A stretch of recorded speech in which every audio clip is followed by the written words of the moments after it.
instead of fixing a problem. And I'll tell you something, he's going to talk about immigration a lot tonight, even when it's not the subject that is being raised. And I'm going to actually do something really unusual, and I'm going to invite you to attend one of Donald Trump's rallies, because it's a really interesting thing to watch. You will see during the course of his rallies, he talks about fictional characters like Hannibal Lecter. He will talk about windmills cause cancer. And what you will also notice is that people start leaving his rallies early out of exhaustion and boredom. And I will tell you, the one thing you will not hear him talk about is you. You will not hear him talk about your needs, your dreams, and your desires. And I'll tell you, I believe you deserve a president who actually puts you first, and I pledge to you that I will. I thought Kamala Harris would get under Donald Trump's skin during this debate, but I never could have imagined that she would trigger him into the most radical, the most ridiculous, the most unraveling, and the most out of control rambling tirade that he has ever been on in his entire life. A complete out of control embarrassment was Donald Trump on that debate stage, not only showing how out of it he is, but really sticking the nail in the coffin of his campaign, because after Kamala Harris hit him where it hurts, mocked him for his weird, we can just call them weird rallies, and his unhinged talking points, he went on the craziest diatribe I have ever seen. And we're going to check that out in just a second. But before we do, if I could quickly ask you to leave a like on this video and hit that subscribe button, it goes a really long way. Now let's check out the craziest debate moment I have ever seen. Harris, thank you. President Trump, on that point, I want to get your response. Well, I would like to respond. Let me just ask, though, why did you try to kill that bill, and successfully so? That would have put thousands of additional agents and officers on the border. First, let me respond as to the rallies. She said people start leaving. People don't go to her rallies. There's no reason to go. And the people that do go, she's bussing them in and paying them to be there, and then showing them in a different light.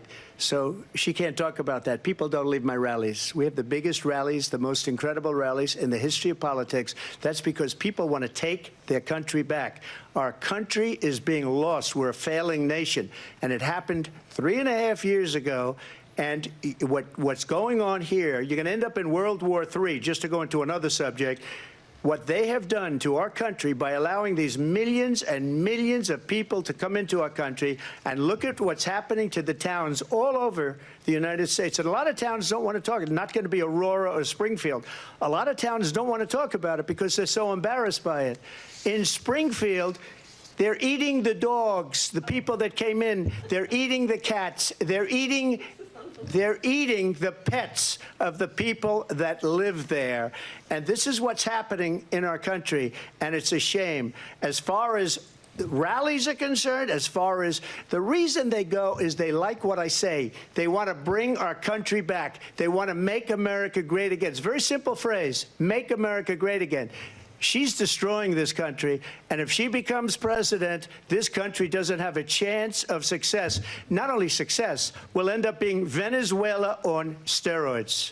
I just want to clarify here. You bring up Springfield, Ohio, and ABC News did reach out to the city manager there. He told us there have been no credible reports of specific claims of pets being harmed, injured, or abused by individuals within the immigrant community. Well, I've seen people on television. Let me just say here, this is the people on television say my dog was taken and used for food. So maybe he said that, and maybe that's a good thing to say for a city manager. I'm not taking this from television. But the people I'm on taking it from television the city saying their manager. dog was eaten by the people that went there. Again, the Springfield city manager says there's no evidence of that. Vice President Harris, I'll let you respond to the rest of what you've heard. You talk about extreme. You know, this is, I think, one of the reasons why in this election I actually have the endorsement of 200 Republicans who have formerly worked with President Bush, Mitt Romney, and John McCain, including the endorsement of former Vice President Dick Cheney and Congress member Liz Cheney.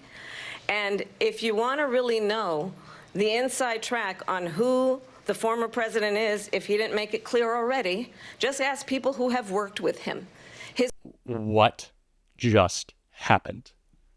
Not only did he take the bait on attacks about his rallies, not only did he go back to the well with trying to accuse Kamala Harris of AI generating her support, saying that no one shows up to her rallies, that they leave early, that they have to bus people in, but then he made a hard pivot to this strange conspiracy theory that the Trump campaign is pushing right now, that immigrants in Ohio are eating cats and dogs. What an unhinged, out-of-control person Donald Trump is on that stage right now. So riled up, so angry, so out of control because Kamala Harris calmly pointed out just what a mess he is. And not just what a mess he is, but what a divisive disaster he is. Aren't we so tired of hearing from Donald Trump? Haven't we had enough of him? And that is the argument that she continued to make as she called him out for a range of issues, including his criminality, right here. President Trump, thank you. I'll let you respond, Vice President Harris. Well, I think this is so rich, coming from someone who has been prosecuted for national security crimes, economic crimes, election interference, has been found liable for sexual assault, and his next big court appearance is in November at his own criminal sentencing. And let's be clear where each person stands on the issue of what is important about respect for the rule of law and respect for law enforcement. The former vice president called for defunding federal law enforcement, 45,000 agents, get this, on the day after he was arraigned on 34 felony counts. So let's talk about what is important in this race. It is important that we move forward, that we turn the page on this same old tired rhetoric and address the needs of the American people, address what we need to do about the housing shortage, which I have a plan for, address what we must do to support our small businesses, address bringing down the price of groceries. But frankly, the American people are exhausted with this same old tired playbook. Vice President Harris, thank you. Donald Trump will fail us on the economy because he already has, and he's committed financial crimes. Donald Trump will fail us on the national security front because he already has, and he tried to intimidate world leaders to get dirt on Joe Biden. Donald Trump is not just a failure. Donald Trump is a criminal, and Kamala Harris perfectly called him out on this. During the entire debate, she answered every question with authority and with a vision for the future, calling out Donald Trump's push for the past and his focus on himself. She was focused on the future, and all Donald Trump could do is ramble and stumble because that's all he can ever do.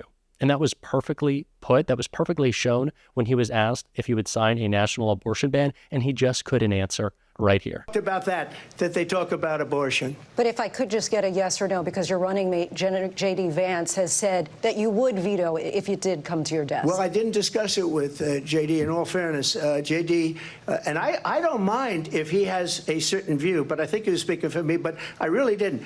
Look, we don't have to discuss it because she'd never be able to get it, just like she couldn't get student loans. They couldn't get student loans. They didn't even come close to getting student loans. They taunted young people and a lot of other people that had loans. They can never get this approved. So it doesn't matter what she says about going to Congress. Well, wonderful. Let's go to Congress. Do it. But the fact is that for years they wanted to get it out of Congress and out of the federal government, and we did something that everybody said couldn't be done. And now you have a vote of the people on abortion.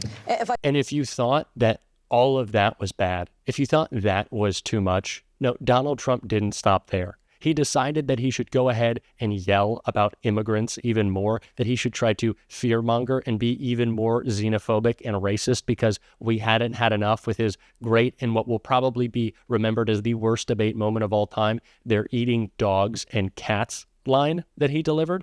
But no, he decided to double down on this ridiculous attack right here. How would you deport 11 million undocumented immigrants? I know you believe that number is much higher. Take us through this. What does this look like? Will authorities be going door to door in this country? Yeah, it is much higher because of them. They allowed criminals, many, many millions of criminals. They allowed terrorists. They allowed common street criminals. They allowed people to come in, drug dealers, to come into our country. And they're now in the United States and told by their countries like Venezuela, don't ever come back or we're going to kill you. Do you know that crime in Venezuela and crime in countries all over the world is way down? You know why? Because they've taken their criminals off the street and they've given them to her to put into our country. How could you come away from this debate with any other conclusion than that Donald Trump not only shouldn't be in the White House, but he probably needs to be in a home? He is unwell. He is an out-of-control person who, of course, we don't trust with the nuclear codes. Tens of millions of Americans don't trust with the nuclear codes. But his own cabinet advisors, his own national security advisors, didn't trust with the nuclear codes 4 years ago. They certainly don't now. This is a more unhinged person, but not only that, this is a more aggrieved, this is a more angry, this is a more whiny, this is a more self-centered, this is a more narcissistic person in Donald Trump than we have ever seen. It makes him that much more dangerous. And Kamala Harris, she is focused on you. She has a plan. She has a vision of the future, and she is bringing joy back to our politics.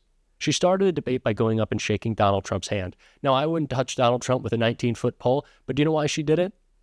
She did it because she wants to show that we can have civility back in our politics. Donald Trump wasn't going to shake her hand because he's gross and because he doesn't care about anyone else but himself, and he's an angry little child. He's petulant. But Kamala Harris will go that extra mile to make sure we bring civility back to our politics, and that is the type of leader we need, the leader we deserve, and the leader we're going to elect a president in November. And if you support that message and want to support this show, as always, you can hit that subscribe button and leave a like on this video. It really goes a long way in supporting this show. And until next time, I'll see you soon.